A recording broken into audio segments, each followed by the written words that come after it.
Everyone, I hope you're all doing well, and I'm here today to review the last book of the Mortal Instruments series, City of Heavenly Fire.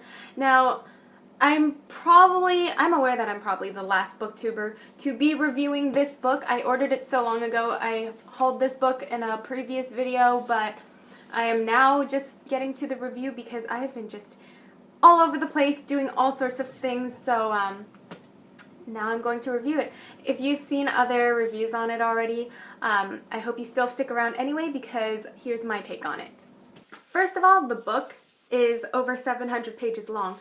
However, it is a very fast-paced read because when I sit down and I read from this book, I literally look up and I realize I've read about this much of a chunk. So it goes by really quickly, and I do notice that Cassandra Clare has sort of evolved in her writing style. I mean, of course she has. It's been years and she's perfected her skill over that time, and I think it's very artistic the way she writes. She uses a lot of imagery, more so than in The City of Bones. If you go back and you read City of Bones, it's like as though someone much younger, wrote the book with far less experience, which definitely was the case because that was her first book that she had written, I guess, on her own, because I know she's collaborated with other authors before, but the characters have grown a lot, her writing style has grown a lot, and it's become a lot more dense. And friends have to find Sebastian because he's got the Infernal Cup, which is able to basically kill shadow hunters. He forces them to drink from the Infernal Cup and they become the Endarkened. So they're still able to walk around, but now they're doing his bidding. He is killing other shadow hunters or turning them into other Endarkened. So they're basically his slaves, and the problem here is that shadow hunters are having a hard time killing the Endarkened because they wear the faces of their loved ones. So naturally when they fight the Endarkened, they hesitate because they don't want to kill someone who was a good friend or a family member. I'm really trying not to give spoilers away, but the good thing is a lot of you guys have read the book already, but Sebastian has the upper hand for a lot of the time. As you can predict, usually the bad guy has an upper hand over the good guys because the bad guy kind of has nothing to lose. But there is some betrayal going on, and someone is not following the Clave orders and they are assisting Sebastian. So this is why he has the upper hand, and the shadow hunters have to find out who is responsible for this and how they can stop Sebastian before he wipes out the whole world, because they're going to different institutes and attacking them and turning all the shadow hunters. So they've all retreated to Idris, I don't know how to pronounce it, but basically all the shadow hunters have gone there, and so the downworlders are kind of keeping an eye on the world, I guess, in the human realm, while the shadow hunters are away trying to figure out what they need to do. What I found very odd about Sebastian is the way he really needs Clary's approval. Yes, she's his sister, but they didn't grow up together and he's pure evil. So I'm not sure why he wanted her approval so badly. I mean, he's never been loved, and talks to Jocelyn. You could tell that he's just a lonely sucker. He's never been loved. But he's also evil, so why would he care to be loved? Being a fan of the Infernal Devices, I have to say I was so excited when Brother Zachariah showed up, and I've been wanting to know what happens to him at the end of the Infernal Devices series. You know, if you've read it, you know what happens to him, but they basically fast forwarded in time to show his end result, so everything's like kind of tied up in a nice little bow for him, but you don't know how he got to this stage. So when he came into the story, I'm like thinking, oh my gosh, this is it, we're gonna find out what happens to Zachariah.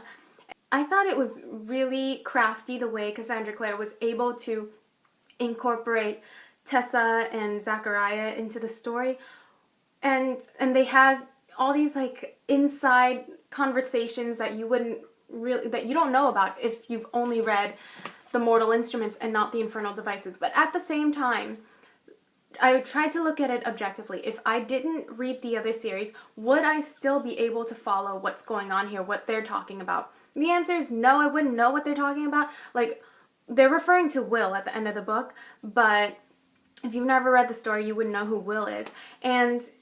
But at the same time, it's not going to prevent you from understanding this story. So, yeah, I think it could be a little bit frustrating for those of you who haven't read The Infernal Devices, but at the same time, it doesn't make it confusing to follow this series.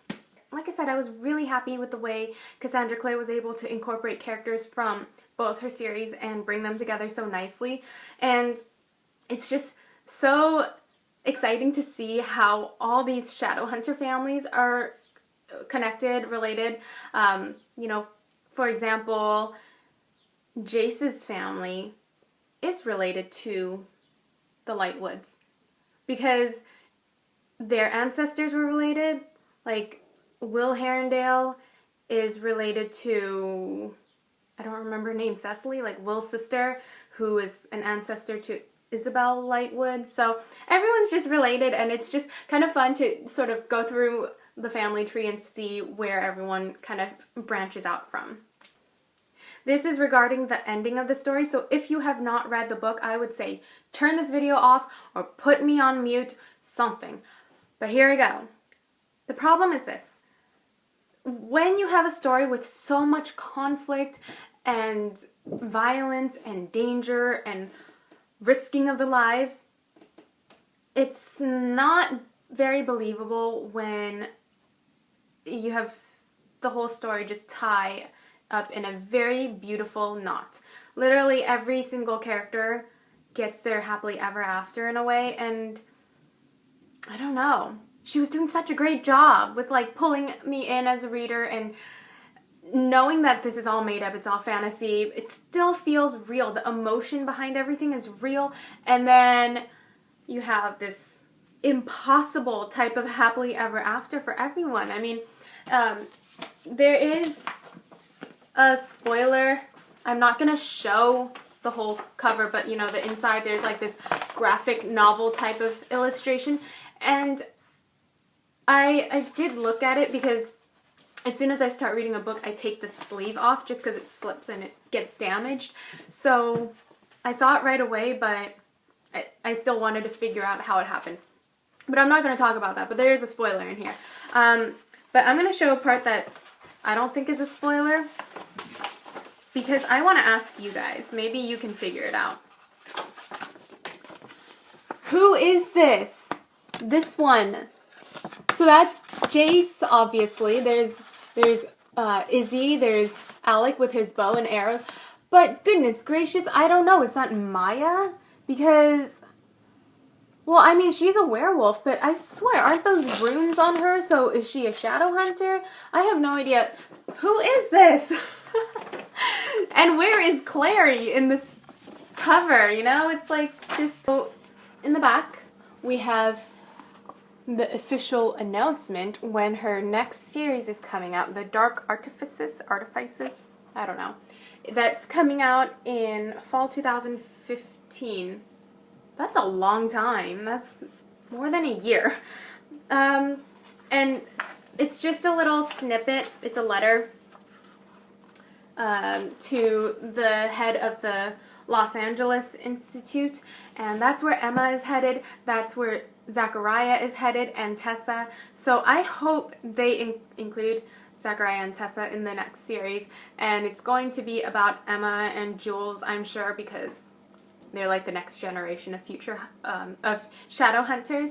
So, and I do hope that Emma finds out who Zachariah is. So yeah, that's all I've got to say. I give this book 5 out of 5 stars. It was just amazing, and I cannot believe that it's over.